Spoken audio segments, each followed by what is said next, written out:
Can I help you? I'd like to see the man in charge. He's in here.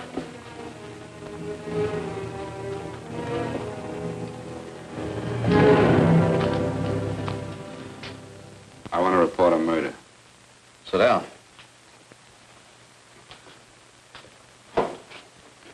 Where was this murder committed? San Francisco, last night. Who was murdered? I was.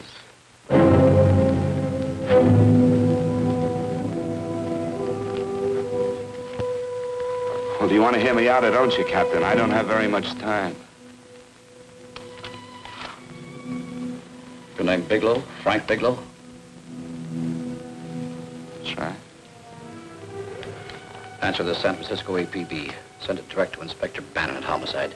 Tell him we found Frank Bigelow. Go ahead, Mr. Bigelow.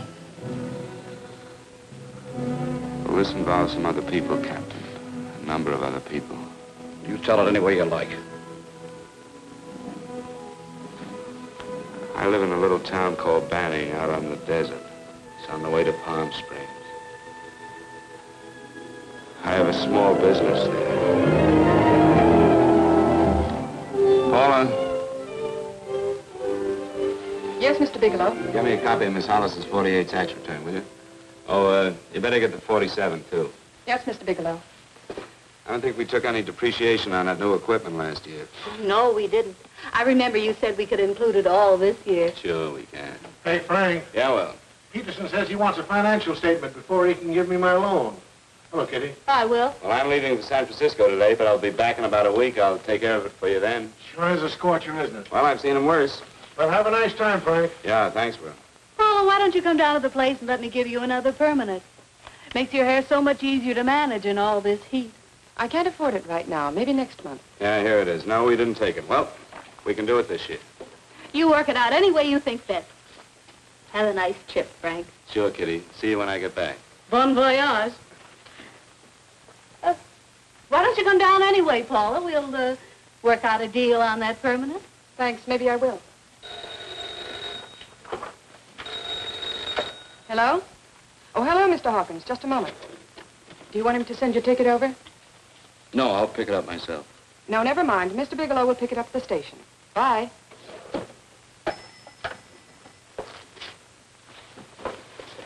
I want to go with you, Frank. Now, Paul, I'm just going on a little vacation. You know that? You want to go without me, don't you? Be gone just a week. And I suppose you've just made up your mind to take this little vacation at 9 o'clock this morning? No, Paul. I meant to tell you about it a few days ago. I guess I forgot. Oh, you forgot. Paula, don't be like that. Don't be like what? You just drop a little announcement that you're going away. Not tomorrow or next week or next month, but today. No explanations, nothing. And I'm supposed to swallow the excuse that you need a little vacation. I just want to get away from town for a few days, that's all. Get away from this town or get away from me.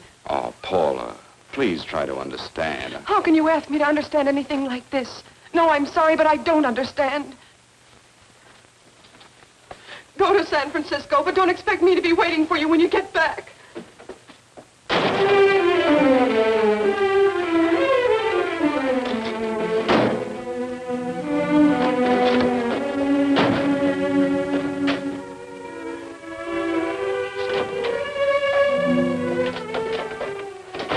Paula, please, Paula.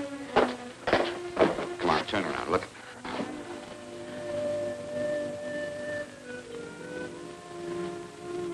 Come here. Why do you do this to me, Frank? Why can't you be honest with me? As honest as I am with you? Do you have to go? I have to go, Paula. I know what I'm doing. All right, go. Go anywhere you like. You can go to blazes for all I care. Paula. Paula.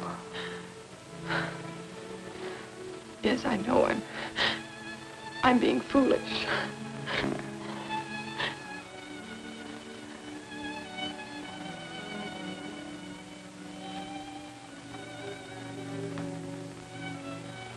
Come on, fix your face. We'll go down to Eddie's and have a drink.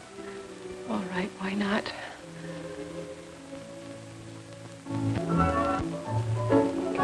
Hi, Paula. Hi, Eddie. Give us a couple of cold beers, will you? Coming up. Hi. Come on.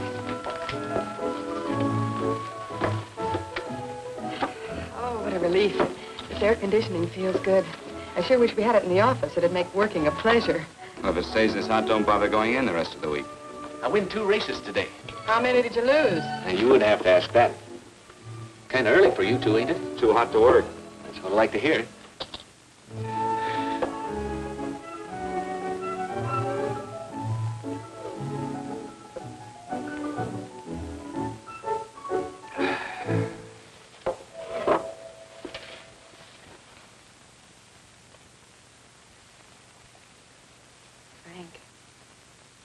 You'll take me with you, won't you? You will, won't you? Or am I crowding you? What do you mean, crowding me? Maybe you do need this week away alone. Maybe we both do. I know what's going on inside of you, Frank. You're just like any other man, only a little more so. You have a feeling of being trapped, hemmed in, and you don't know whether or not you like it. Look, Paula, I'm going to be honest with you. I care too much for you not to be honest with you. I'm as much concerned for your happiness as I am for my own. I know you've had one bad experience, Frank. I know all about it. But you don't know what it can do to 2 people, Paula. And the woman always gets hurt more than the man. I don't want you to get hurt, darling. More than anything in the world, I don't want you to get hurt.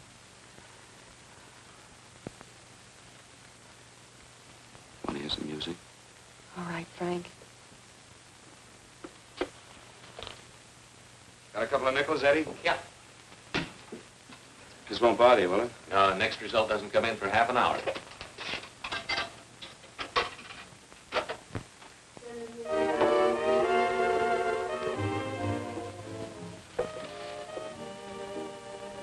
I thought that by now we'd be married.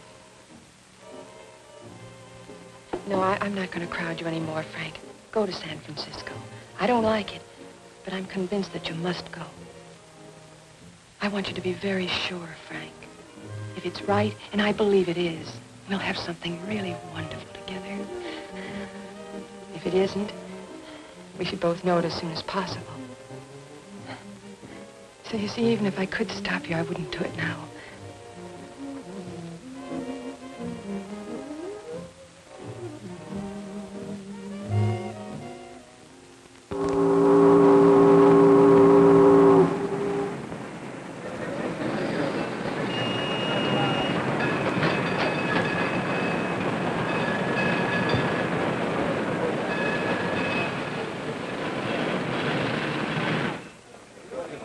Yes, sir.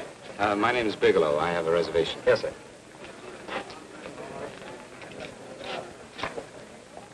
Here we are, sir. My name is Bigelow. I have a reservation. I have it, sir. It's a very nice room on the 6th floor, facing the bay. Boy, this might help you enjoy your stay, Mr. Bigelow. It's a little booklet on how to have fun in San Francisco. Oh, thank you. Very welcome, sir. Thank you. Say, is it always like this around here? No, this is market week, and it's the last day, too. Boy, always around until you need him. Oh, 517? Thank you. Here's a message for you, Mr. Bigelow. Long-distance call came in about an hour ago from Banning, from a Paula Gibson. Oh, thank you. Very welcome. Show Mr. Bigelow to 618. Right this way, Slide.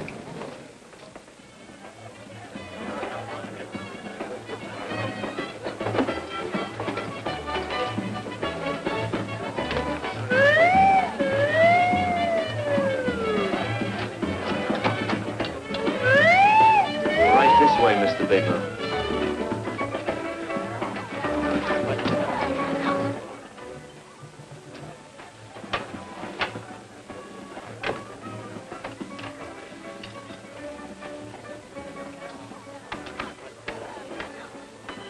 Is there anything else, Mr. Bigelow? Oh, yes, you can get me a dry Manhattan and a package of razor blades. Yes, sir. Thank you. Oh, and you can leave that door open. Hello, operator. I want to speak to Miss Paula Gibson in Banning, California. Yeah, that's right. No, I'll wait. Hello? Hello, Paula. Oh, hello, Frank. How was the trip? Fine, just fine. Having a miserable time, I hope. Well, I don't know. I just got in. What was that? Market week. The place is crawling with traveling salesmen. You know, Charlie Anderson found out that you went away, and he asked me to go out with him. Oh, really? How did he make out? I'm considering it. Is that what you called to tell me? I'll have you know that this call is strictly business, Mr. Bigelow. Did a Mr. Phillips phone you? Eugene Phillips of Los Angeles. No. He will. He phoned the office 3 times today. Said that he wanted to get in touch with you immediately. He said it's most urgent and imperative that he reach you at once. What did he want? I don't know. But he sounded deep, dark, and mysterious and quite agitated about something. Phillips. Have we ever done any business with him? Not unless you've been keeping it a secret from me. I looked through all the accounts. Why didn't you tell him you could reach me here? You know I'm supposed to be on vacation. So you told me. And so I told him, dear heart. But the gentleman didn't seem to respect your temperamental moods the way I do. He was very insistent that he speak to you before it's too late, as he put it. Well, tell him you tried to get in touch with me and I changed my plans and you can't reach me. He won't talk to me. I told him that I was your confidential secretary, but I guess I didn't sound confidential enough. So I told him that he could reach you there this evening. Well, call him back. If it's as important as he says it is, he'll talk to you. Otherwise, he'll just have to wait until I get home. My, aren't we adamant this evening? All right, shall do. And Frank, Yeah? I don't quite know how to say this. Say what? Well, what I want to say is that there's nothing you can do that you ever have to feel guilty about. Oh. Sure. Thanks, Paula. I'll call you tomorrow. Right.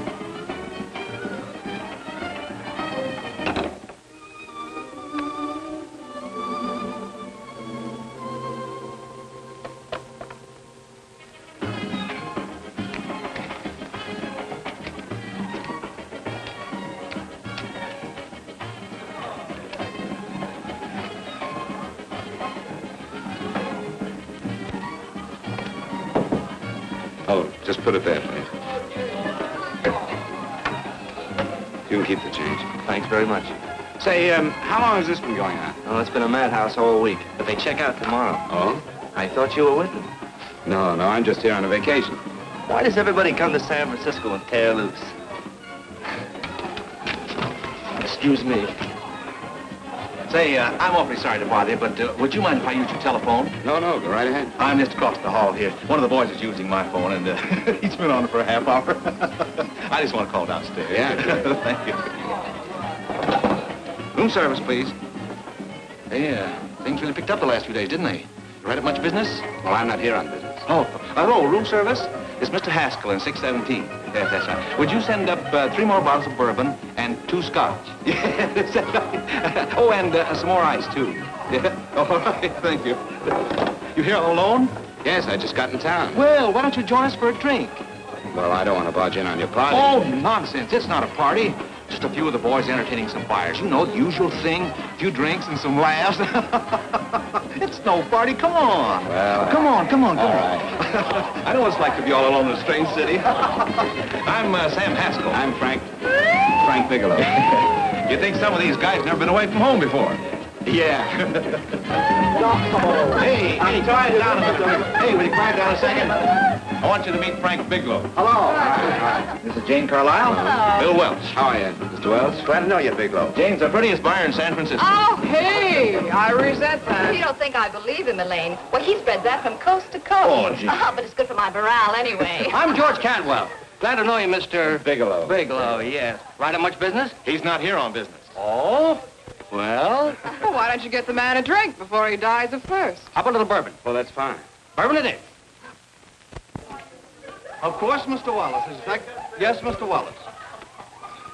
But, Mr. Wallace, I'll need at least a week in Cleveland to visit all my accounts. I can't figure on being in Philadelphia until the 17th. Eddie, will you get off the phone? I want you to meet Frank Bigelow. How are you? That's his boss. He's been trying for an hour to get his expense account boosted. Yeah, the way this guy holds on to $1, you'd think they weren't printing them anymore. Yes, Mr. Wallace. I'm leaving here the first thing in the morning. Yes, sir. Oh, keep your hips loose, Harry, like this. Oh, yeah. How's he doing? Oh, there's nothing wrong with Harry's drummer. The 2 years ago at the Murrays wouldn't shoot. Hey, now, wait a minute. I was doing all right there. This is Sue and Harry Brandis. Hello, good to sir. meet Glad you. How are you? Where'd you find her, Sam? On a dance marathon? Bourbon. Really? Say, I'll bet you could do the rumba. Well, a little, but I'm kind of rusty. Anything would be an improvement after Harry. Oh, how do you like that? Well, here goes. Hey, you're good. Oh, my wife, she's a good dancer, isn't she, Bigelow? Oh, yeah. Fellas, I thought you were going to show us a good times night. Is this doing the town? That's right. We practically bankrupt our stores to buy everything you've got. Then you keep us in this hotel room. I agree. This is my last night to howl before I go back to being a dutiful housewife. Well, it looks like we're stuck, boys. This is where we blow all our commissions in one night. And you're coming with us, Bigelow. Oh, no, thanks. You run along. I've got to get unpacked and have dinner. Oh, no, you're not going to get away from me. Now that I found a man who can dance, I'm going to hang on to him.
Place you got here. Wait till we hit the pitch in about an hour. That's when they really go out of their minds. Who's the blonde? Oh, she's one of the chicks that hangs around here. She's jive crazy. Come again? Oh, you ain't hip, pal. Jive crazy means that she goes for this stuff. Just between you and me, I don't get it either, but I gotta listen to it. They're all connoisseurs, music lovers. Me, I like Guy Lombardo. What's the matter with him? Oh, he's flipped. The music's driving him crazy. Come down, Jack. Oh, don't buy me, man. I'm being light. Is the blonde alone? Oh, sure, society. She always comes in alone. Drives a big convertible, wears a mink coat, but knows everybody. But she always comes in alone. Thank you. I wanted to kiss you. I tried to... Give me another blast, Leo. What's your story, Jeannie? Easy.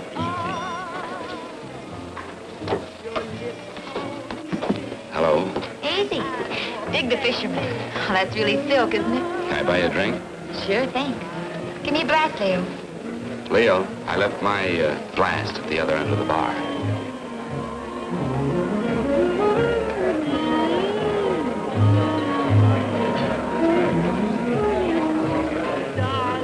My name is Jeannie. What's yours? Frank? I've never seen you here before, Frank. Well, I've never been here before.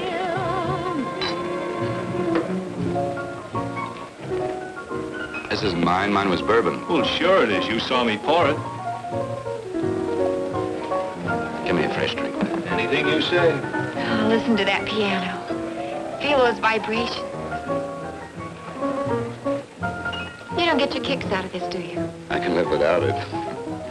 Why do you stay here? I don't know. I bet I know. You're lonely in a big city. Why, you don't have to go into a routine with me. I like good company, too.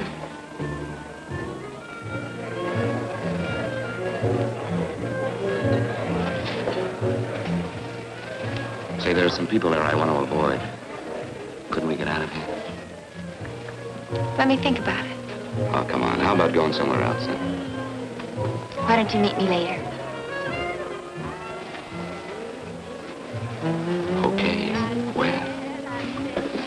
I tried to forget you, but you whispered, darling, I love. Call me at that number later. It's my next stop. They've got a band there that'll really send you. See you, Jeannie. Easy.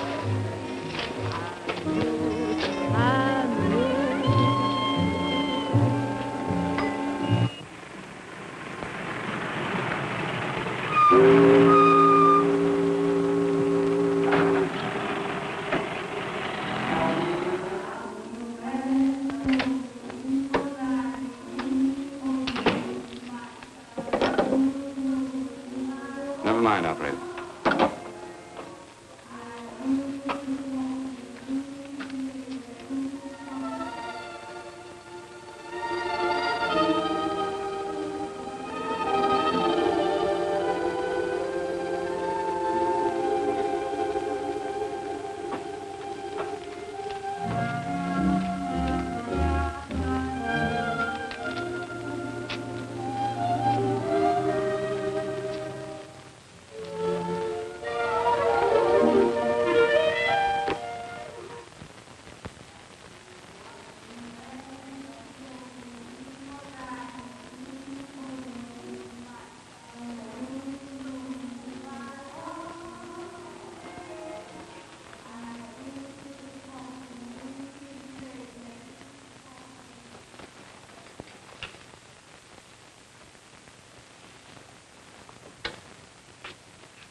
Room service, please. Come in.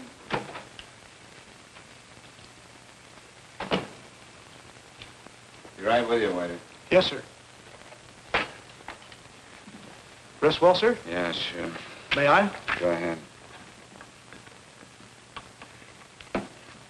It's on there for you. Thank you, sir. Would you like anything else? Oh, thank you, that's all. Waiter, Yes, sir. take this away. Is there anything wrong, sir? No, just take it away. I don't even want to look at it. Are you all right, sir? Yeah, sure. All right, I just had too big a night, I guess, that's all. I need some fresh air. Of course. Thank you, sir.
Lungs in good condition.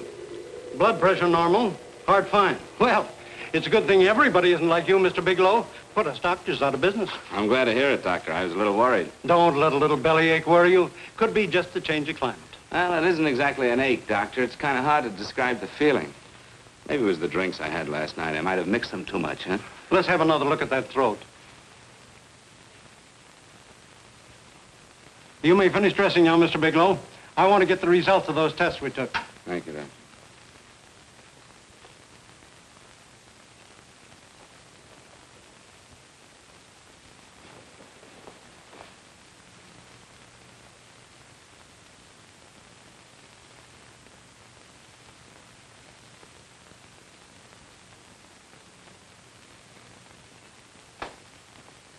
Mr. Bigelow, this is Dr. Schaefer.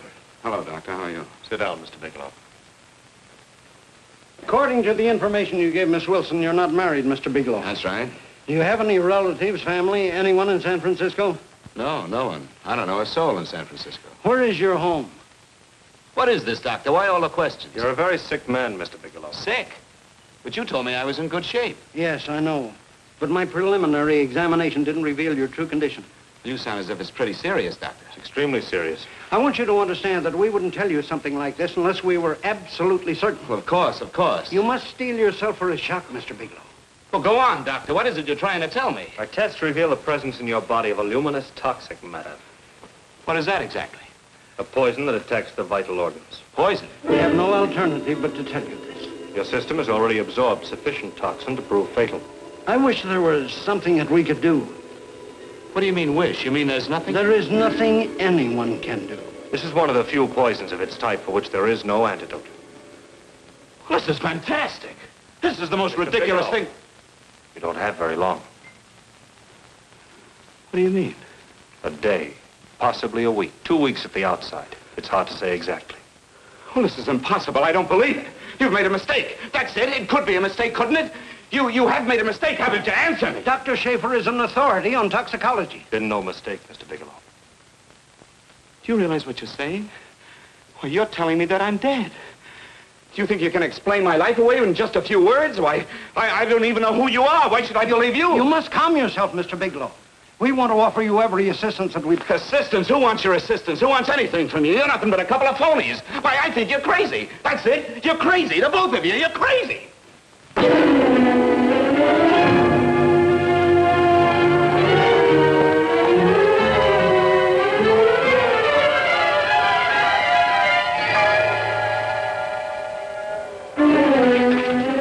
Where's the doctor? You just come in. Come on, tell me where... You have to go through the thing before you come Get out of here. here. Doctor.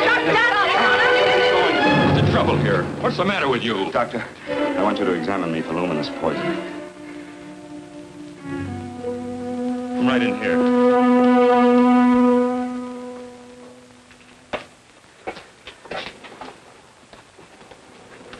Yeah, you've got it all right. Your system has already absorbed it. Are you sure, Doctor? Are you absolutely certain? Couldn't there be some mistake?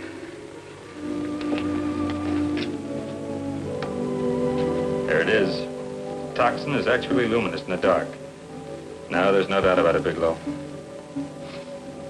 I don't feel sick. My stomach is just a little bit upset. Maybe it's not as bad as you think, Doctor. That's characteristic. With a heavy jolt, you go suddenly in a matter of hours. But if the stuff is taken in a lesser degree, you last a while, and then...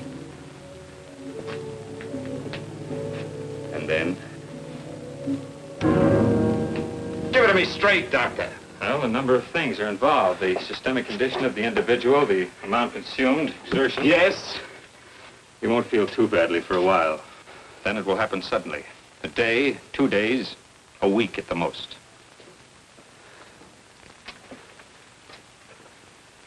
A day. 2 days. There's nothing that can be done now. If it had been caught in time, your stomach could have been washed out. But you've had it in you for some time now. For at least 12 hours, haven't you, Bigelow? I don't know. You don't know? No. Don't you know how you got it? No. This is no accident. Somebody knew how to handle that stuff. That wax is tasteless and odorless. The amount of alcohol in your body, you must have got it in liquor. I was drinking last night. Arrange for your admission to the hospital immediately. Of course, I'll have to notify the police. This is a case for homicide. Homicide? I don't think you fully understand, Bigelow. You've been murdered.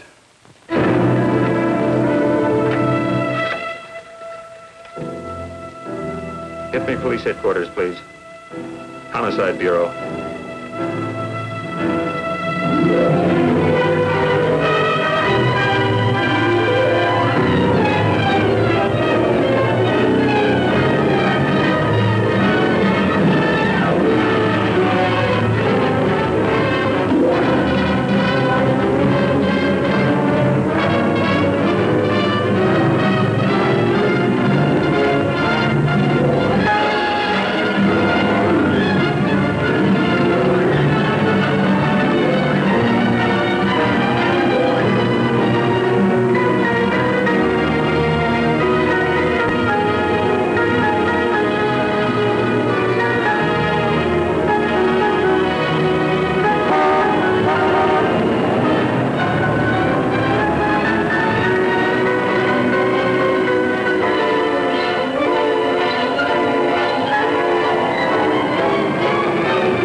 Open up. Open this door, I tell you. Open it up or I'll break it down. Where are those men? Where are those men who were here last night? I don't know. There are no men here. Please go away. Don't lie to me. Where are they? Mister, this lady just checked in. Those men aren't here no longer. They checked out the hotel early this morning. Checked out? Please go away. I'm sorry. I'm terribly sorry.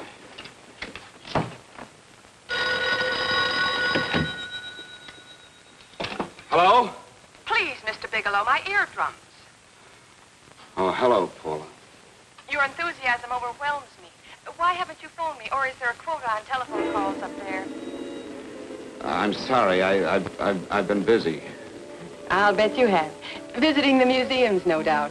What's happening up there that's exciting or different? Nothing, not a thing. I'll bet you miss me, but you're too stubborn to admit it. Sure. You know, if you'd like me to come up, I can pack a toothbrush and leave right away. No. Well, you don't have to snap my head off. You could at least make a pretense of missing me. I'm sorry, Paula. Of course I miss you. Listen, Paula, Paula, it's just that I don't feel like talking now. I'll call you later. Don't strain yourself. You phone me sometime when you feel more like talking. Oh, by the way, I called that Mr. Phillips back. Phillips? Yes, you know, the man that tried to reach you. Well, I'm afraid you'll never know why it was so important that he speak to you. His office said he died yesterday. Frank, are you there? Did you hear me? Died? When? Yesterday. So you won't have to bother your little head about him anymore. You can just go ahead and have fun. Paula, what did he die from? Do you know? I suppose he died from whatever people usually die from. Well, didn't they tell you? Don't you know? What are you getting so excited about? You said you didn't even know the man. Listen, where's his office located? What difference does it make? You can't talk to him now. I told you the man's dead. Paula, will you stop talking so much and tell me where his office is? All right. It's the Phillips Importing and Exporting Company, Bradbury Building, Los Angeles. Bradbury Building, Los Angeles. That's right. Say, this is really a switch. Listen, if you want to reach me, I'll be in Los Angeles. Are you out of your mind? I'm sorry, Paula. I've got to hurry. Wait a minute. Where in Los Angeles? The Allison Hotel. Goodbye, Paula.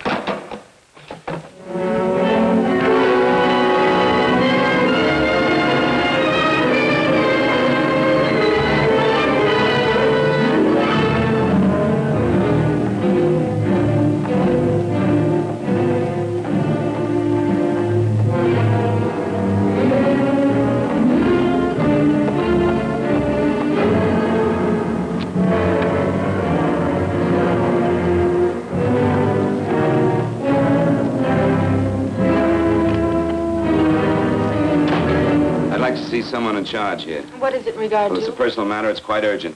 Perhaps Mr. Halliday can help you. Who's he? He's our controller. Your name, please? Bigelow. Mr. Bigelow to see you. Send him in. Go right in, please. That door.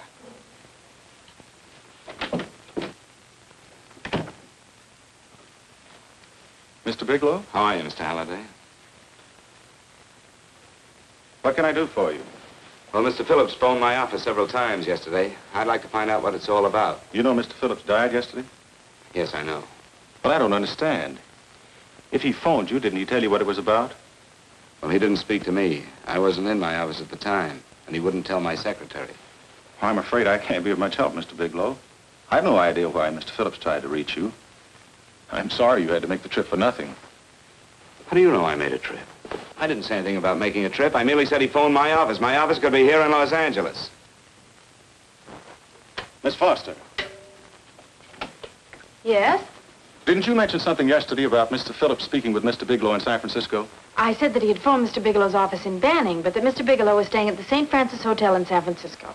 I'm sorry you misunderstood me. Do you know why Mr. Phillips called? No, I don't. All right, thank you, Miss Foster. You can understand that we've been somewhat upset around here. Now, if you don't mind,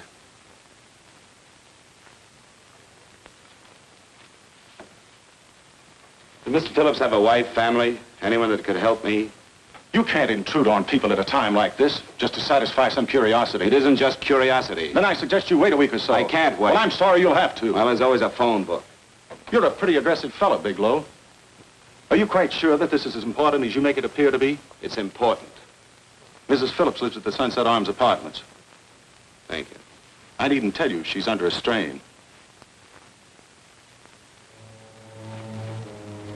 I suppose you're capable of using a little more tact with her than you demonstrated with me. I think I can handle it. By the way, what was the cause of Mr. Phillips' death? Suicide. He leaped from the balcony of his apartment. Thank you.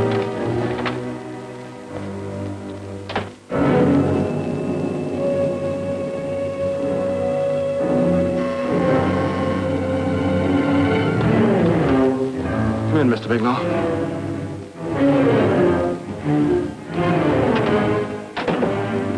I'm Stanley Phillips, Eugene's brother. Halliday phoned that you were coming.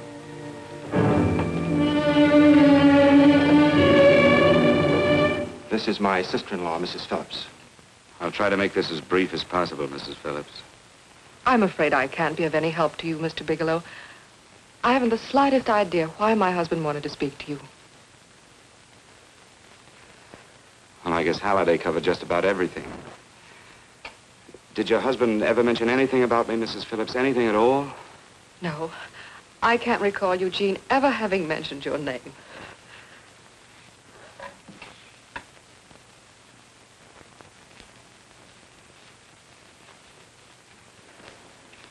I hate to ask you this, Mrs. Phillips, but it's of vital importance to me. Do you know why your husband committed suicide? Oh. You're certainly not the most diplomatic person in the world, are you, Bigelow? Were you a friend of my brother's? I never met him.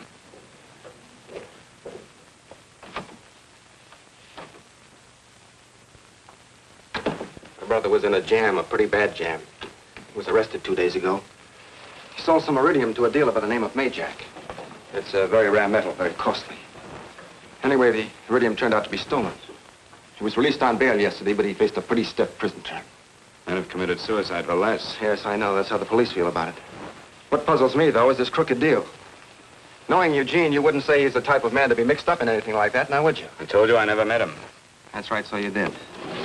Now, what's this all got to do with you, Bigelow? I don't know. Let's come clean with each other, Bigelow. Surely you must have some idea why my brother was so desperate to contact you. I have no idea. That's odd. Then how could it be of such vital importance to you? Well, you seem to know the answer to everything else. Maybe you know the answer to that one, too.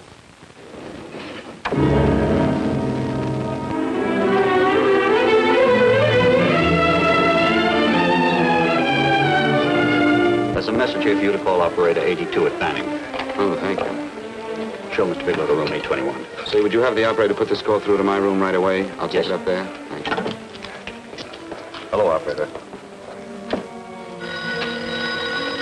Yeah, I'll call you if I need anything. Thank you, sir. Hello, Paula? Well, Sinbad, I'd just about given you up for lost. Do you mind telling me just why you rushed down to Los Angeles? I can't explain it to you just now, Paula. I just can't explain it. What's going on, Frank? You don't even sound like yourself. Well, I'm just a little tired, Paula, that's all. But I miss you. Oh, Frank. I can't tell you how good it is to hear you say that. And here I was worrying that I'd lost my charm. When are you coming home, Frank? Soon, Paula. I'll be home soon. I'll go right out and get myself a permanent so I'll be pretty when you see me. Hey, guess what? I found that Phillips name in your notarial ledger. Notarial ledger? Yes, of all places. I remember now I made the entry myself. You had notarized a paper one morning before I came to work. What kind of paper was it? A bill of sale for a George Reynolds made out to Eugene Phillips of Los Angeles. So you see, I was right. We hadn't done any business with Phillips, only indirectly. What was the bill of sale for? A shipment of iridium, whatever that is. Iridium? You mentioned at the time that this fellow Reynolds had made some kind of a deal in Palm Springs, and he stopped in your office early in the morning on his way north to have it notarized. Wait a minute. Wait a minute, George Reynolds. That was about 6 months ago, wasn't it? That's right, 6 months ago. Thanks, Paul. Oh, goodbye. Goodbye. Hello, operator. Get that number back for me.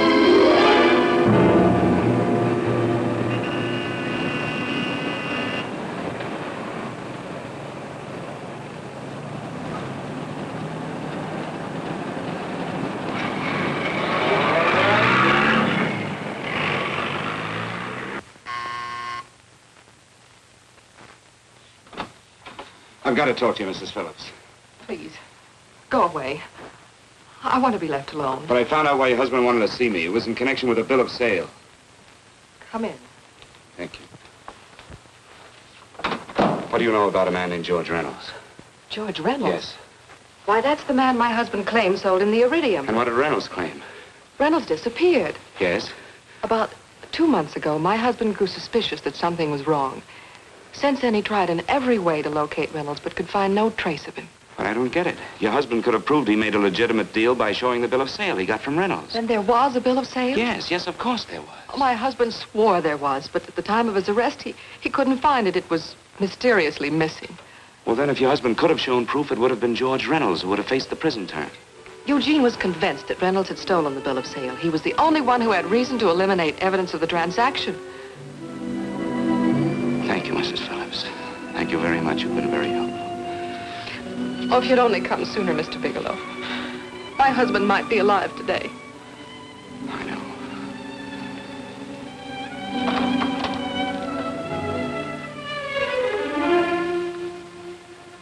The only thing that puzzles me, Miss Phillips, is that you haven't asked how I knew there was a bill of sale.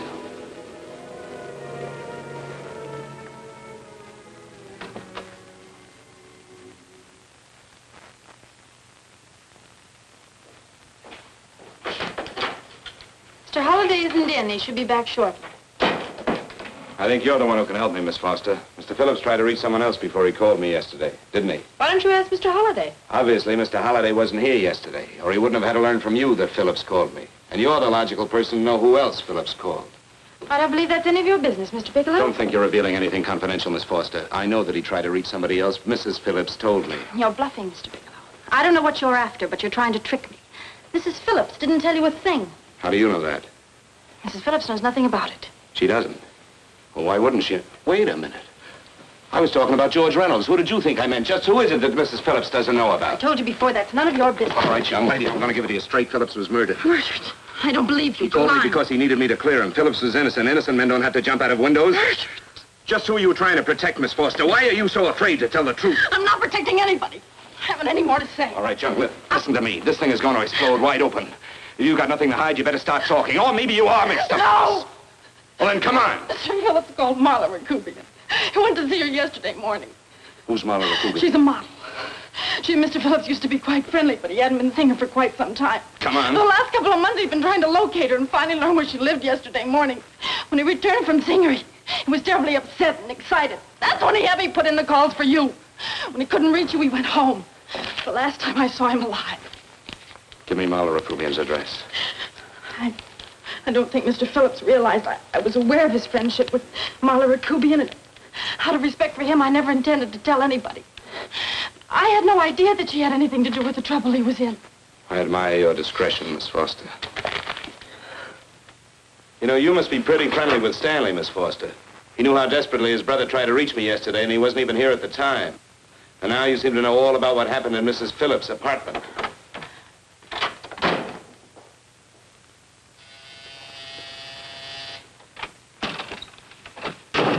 Miss Rakubian? Yes? What do you want? Get out of here or I'll call the Go police. ahead, call him. Oh, go ahead, call him. Going on a trip, huh? Yes, going away for the weekend. Sailing for Buenos Aires tomorrow, some weekend. I'll send you a postcard. Now get out of here. Who are you going with, George Reynolds? Never heard of him. I suppose you've never heard of Eugene Phillips either.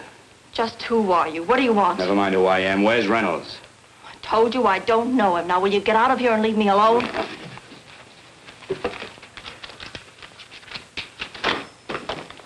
So you never heard of George Reynolds, huh? And don't try to tell me that this isn't him because I've seen him. If you think you can scare me, you're crazy. Look, I know that Phillips came here yesterday. And right after he left, he was pushed out of a 6-story window. Pushed? Phillips committed suicide. Your playmate Reynolds murdered Phillips. And then he went up to San Francisco to get me. Because I knew about a certain bill of sale. I don't know what you're talking about. You're in this right up to your pretty little neck. I'm not mixed up in anything. Get your hands up. Drop that picture on the couch. Turn around. Don't get any ideas because I'm not afraid to use this. Give me your wallet.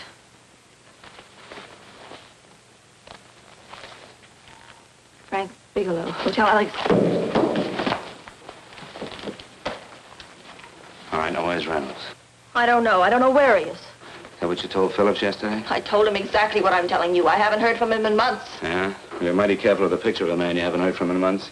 What does the Ray stand for? It was a pet name. Do you mind? Oh, sounds very cozy, Miss Rakubian. You and Reynolds call each other pet names while you make a sucker out of Phillips. Phillips made the deal because he wanted it. Yeah?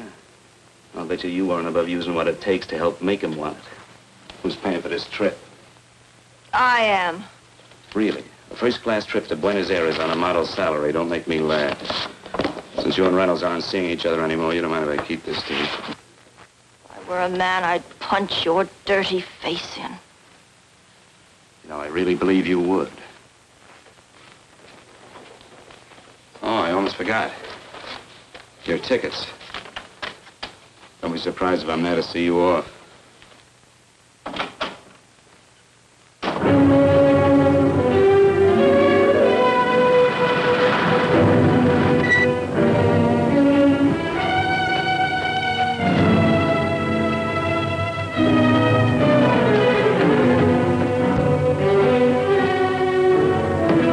Angelo.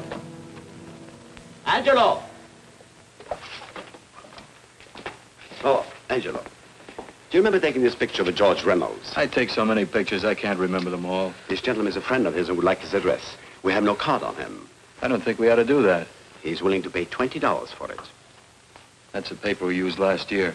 Of course, you understand we usually don't give out the information about our clients. I know, you're a couple of high-class fellas. Thank you. Revealing anything confidential is against the ethics of our establishment. That's right. Honesty is the best policy. Of course. But in your case, inasmuch as you're a personal friend of Mr. Reynolds... Thanks. I knew you'd come through. Got it.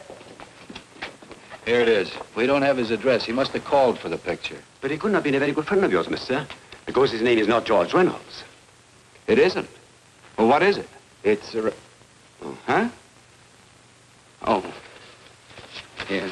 It's Raymond Rakubian. Rakubian? What's so unusual about that? The picture's signed Ray, isn't it? Yeah. Yeah.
Your lips told me, baby, then I thought that maybe love.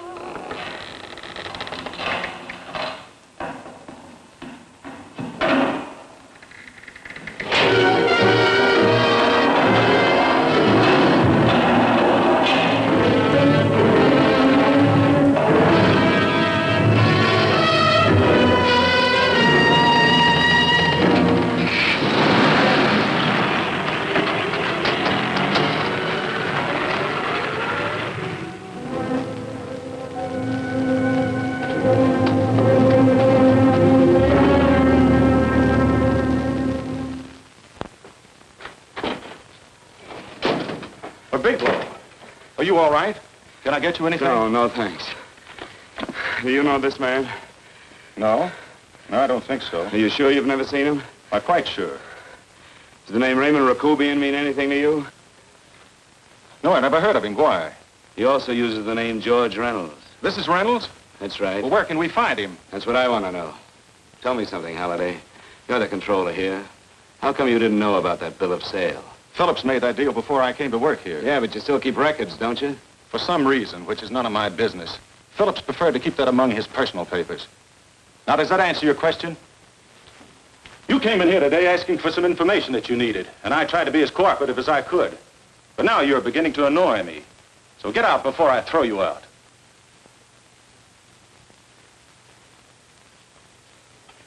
You know, you really frighten me.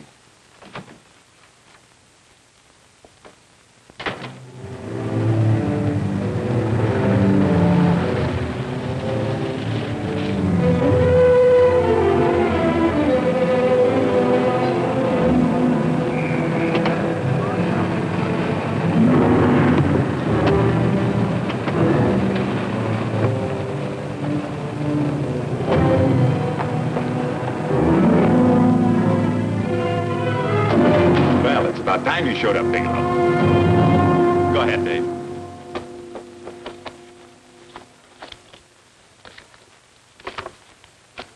Real cute, ain't you, Bigelow? Just real cute. Paula didn't lose much time getting a hold of you guys, did she? Shut up. Let's go, Bigelow.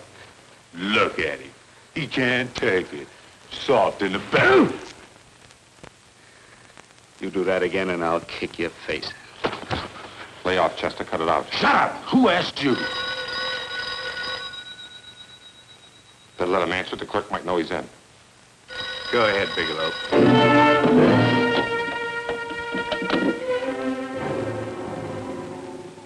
Hello? Frank, why did you hang up on me? I've been trying to get you for hours. I'm sorry, Paula. I was in a hurry. Well, don't be in such a hurry this time. You didn't give me a chance to finish what I had to say.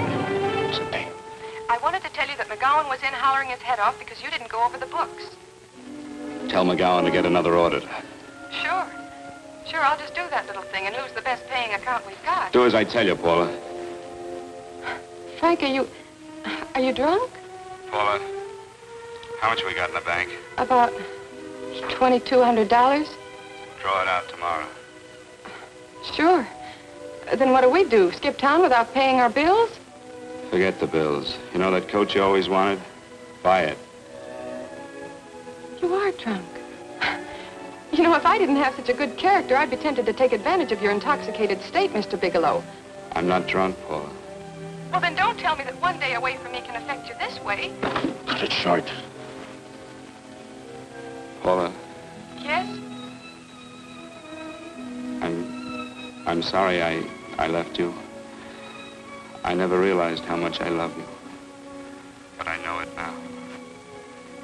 Oh, Frank, darling, I love you too so very much. Please come home. I miss you terribly. I said cut it short. I'd just love to let you have it, Bigelow. Let's go, Chester. This guy's kept us waiting long enough now. Walk in front of me, Bigelow. And keep your mouth shut. If you so much as look cross-eyed at anybody, I'll blow the back of your skull out.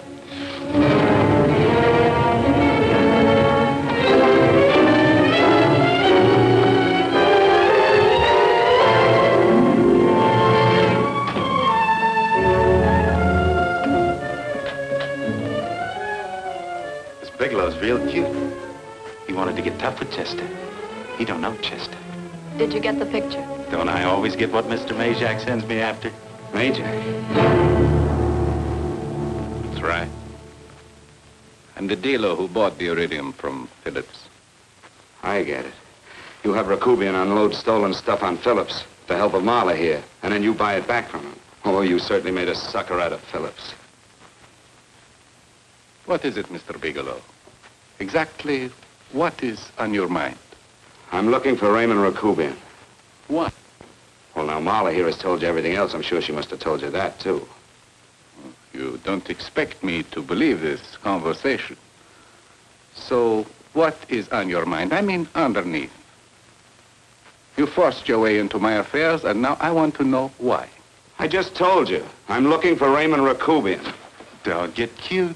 I'm just itching to work you over. Soft in the belly. Can't take it. See what I tell you?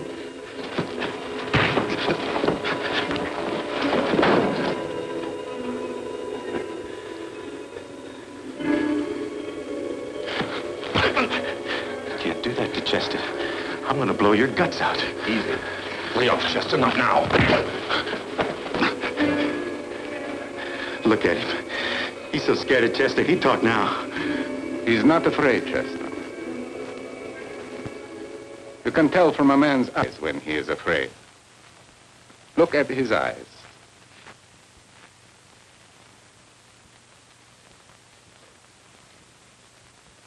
Oh!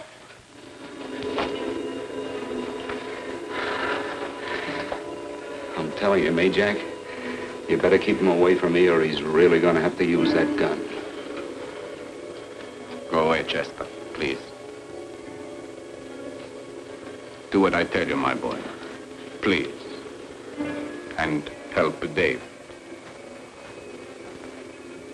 Joe.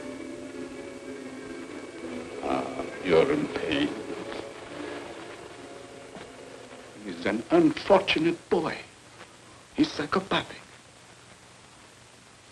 He's unhappy unless he gives pain. He likes to see blood. Come with me, Mr. Bigelow.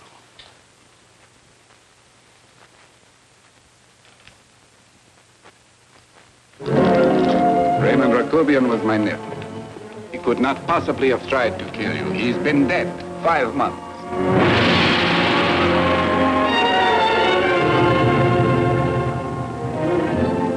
I'm afraid you have been sidetracked.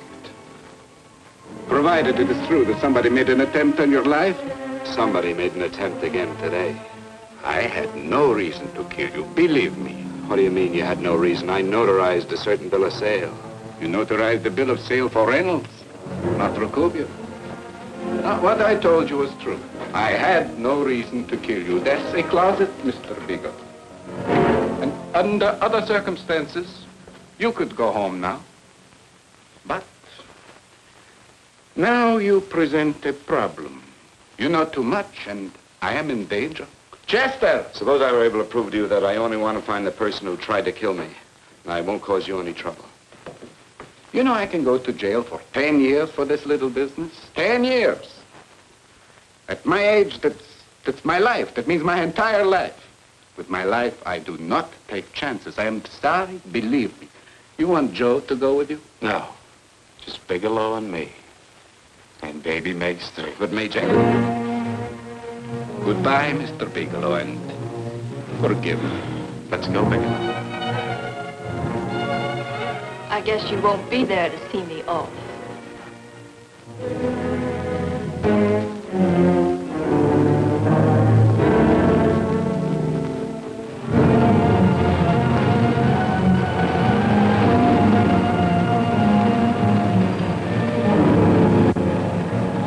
You tried to make a boob out of me in front of Major.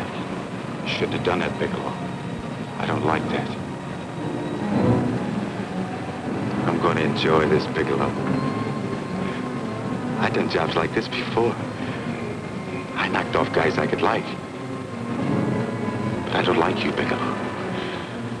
I never liked that puss of yours from the minute I seen it. Yeah. I'm going to enjoy this.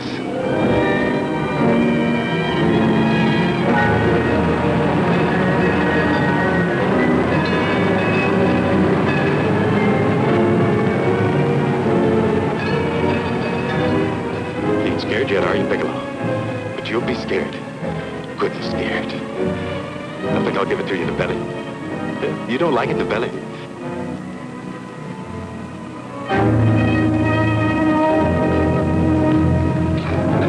Good. Try it. I'd just love you to try it, Bigelow. Why don't you try it? Go ahead.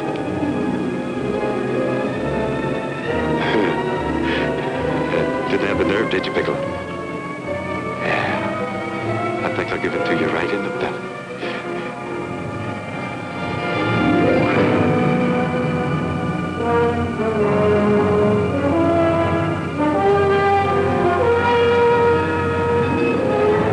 It takes longer when you get it in the belly. It's nice and slow. That's the way I want to see you go, Bigelow. Nice and slow.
I'm all right, Paula, but what are you doing here? How did you get here? Freddie Ross flew me down. I had to come. I had to see you. You shouldn't have come, Paula. You shouldn't have. What is it, Frank? You're in some kind of trouble. I know it. Look at you. You're a sight. Your clothes look as if you've slept in them. Are you ill? You are. You're feverish. I'm all right, Paula, and I'm not in any trouble, believe me. You're lying, Frank. Right after I spoke to you, I got a phone call from the San Francisco police. They asked if I knew where you were. You didn't tell them anything, did you? Of course not. It was the homicide detective that called. What is it, Frank? If you're in any kind of trouble, you certainly can trust me. Look, I'm not in any trouble with the police, Paula, believe me. But you can't stay here. You've got to go back to Banning right away. No, I won't go, Frank. I won't. I'm staying here with you. Paula, it's better that you go back, believe me. Why? What's this all about? What have you got to do with this Phillips and Reynolds? Phillips was murdered. What could that possibly have to do with you? All you did was notarize a paper. You've notarized hundreds of papers. I know. All I did was notarize one little paper out of hundreds. Frank, you frighten me. You don't even act like yourself. I know that you're in trouble, that something is wrong, that you're in serious trouble. You frighten me, Frank. Oh, don't be frightened, Paula. Don't ever be frightened of anything again. Will you promise me that? I love you so much, darling. More than you seem able to understand. Oh. I never really knew happiness until I loved you. Sometimes when I used to be afraid that you weren't sure how you felt, I tried to hold back, but I couldn't. Losing you would have been losing everything. There would have been nothing left. Don't, Paula, don't. Now I'm afraid again. Somehow I feel that I'm going to lose you, but there's nothing I can do about it. I feel so helpless. You're leaving me out of something. Tell me, Frank, what is it? Give me a chance to fight back. Just give me a chance, please. You do love me, don't you? Oh, yes, Paula, I love you. I never was more certain of anything in my life. I wasn't sure before. I was a little blind, I guess, but believe me, I'm sure now. Can you understand that, Paula? I understand. A man can be like that, Paula. Something has to happen. It can be a big thing or a little thing, but it can make him realize how much someone means to him, how much he really loves her. Oh, and I love you, Paula. More than I ever thought it possible to love anyone in the world, I love you. Then why won't you tell me about this trouble you're in? Why won't you try to let me help you? You can't help me, Paula. You don't want my help. Oh, Paula, there's nothing you can do. Will you believe me? So will you please go home, please? No, Frank. I won't go. I know you're in trouble. I can't leave you like this. All right, Paula, look, wait for me in the lobby of the hotel, and I'll be back for you soon, I promise. You promise? You're yes, sure? Paula, I promise. Is that a new outfit? Yes. Oh, it's beautiful.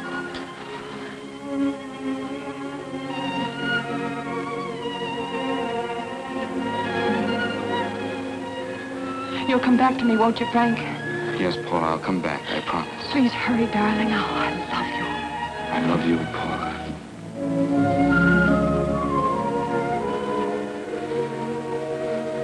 Goodbye, Paula.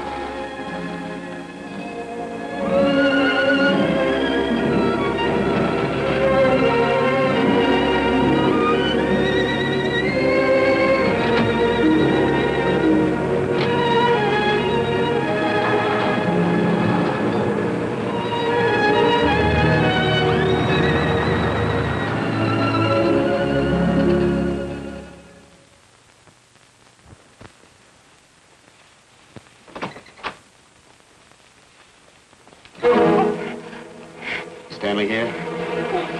You sure? All right, get in there. Now get Stanley on the phone. Tell him to come over here right away. Use any excuse you want. What are you going to do? What was Stanley going to do when he used me for a clay pigeon today? I don't know what you're talking about. Don't act innocent with me. I fell for that once. I don't know what you mean. I told you everything you wanted to know this morning. Yeah, you told me just enough so I'd get sidetracked and wouldn't know that Stanley was the one I was after. Stanley? Oh, no. You and Stanley have been together on this from the start. Now, come on, get on that phone and call him. Don't let him know I'm here. Bigelow.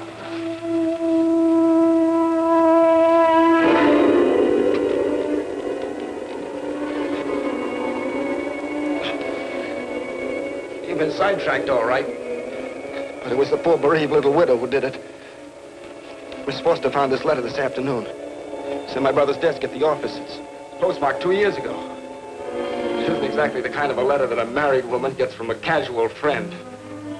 I'm sure my brother wasn't aware that they were so well acquainted when he hired Halliday. What's the matter with him? He hasn't felt right since dinner. Where did he have dinner? At Mrs. Phillips' apartment. Halliday was there, too, and Stanley confronted them with that letter. Did you have anything to drink? Yes, why? How long ago? Half an hour ago, just before I came here. Miss Foster, get on the phone, call the emergency hospital. Have them get an ambulance over here right away. What? Tell them to prepare a stomach wash for luminous poisoning. Luminous poisoning? Come on, do what I tell you. You may still have a chance to save his life. Go on!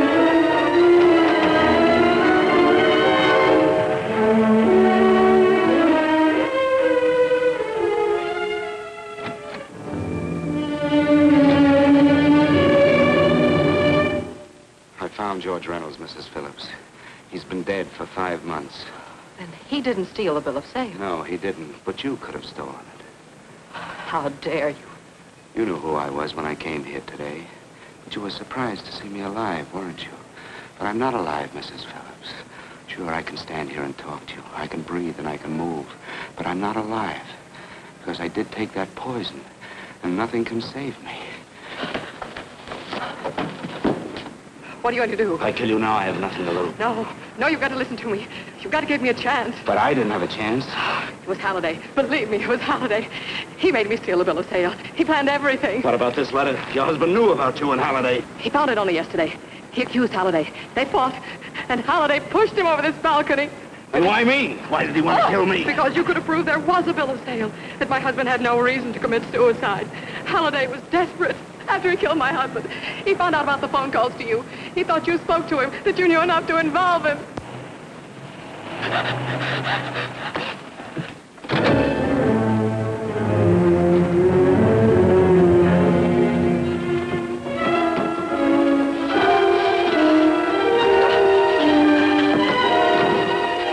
Where's Halliday? Where is he? He's in the office. This time you don't warn him.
Now, let's break it up. Move along now. Let's get going. Come on.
All I did was notarize a bill of sale. But that piece of paper could have proven that Phillips didn't commit suicide. He was murdered. And that's why Halliday poisoned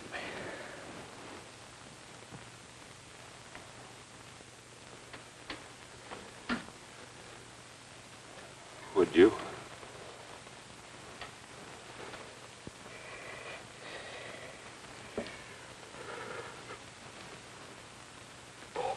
Paula.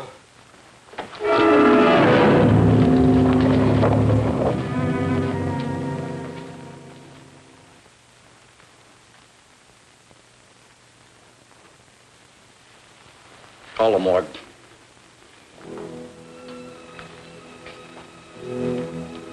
Johnson, you go to the Allison Hotel, find Paula Gibson. Don't tell her anything. I'll break it to her.